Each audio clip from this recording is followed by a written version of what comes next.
Sorry about that. She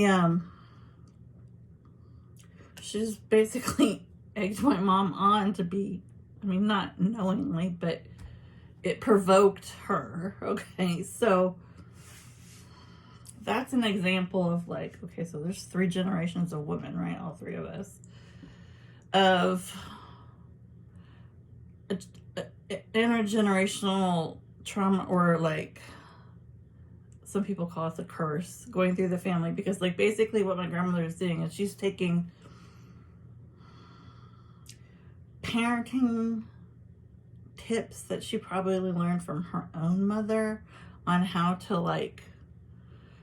on how she watched her own mother and like engage her own children. Okay, so she's mimicking that behavior because that's what we do a lot of times. Like, I know when we're teenagers or whatever, we'll always say, oh, when I'm a parent, I'm gonna do it totally different. But it's like then we have kids, and then a lot of times we're so exhausted and tired, and like none of those parenting manuals are like have a negative advice anyway. And we end up just basically doing a lot of stuff that we swore we would never do, just because we're exhausted and it's like the easiest thing to do. And if it's not like harmful, then it's like, why not?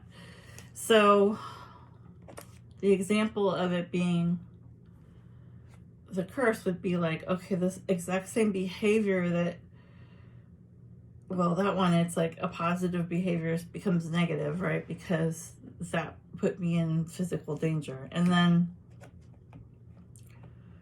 let's see, so what would be a better example? Would be my family just like refused to discuss ever like my mom's condition, like in any like normal way. Like it would be like, okay, she has schizophrenia, okay, and that would be like it was almost like a one sentence.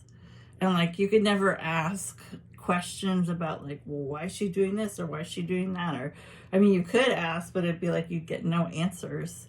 And it was back when there was no internet, so there was no books, there was nothing I could really do to get information except like maybe ask my teachers at school, and I was too embarrassed to bring it up. But it's like,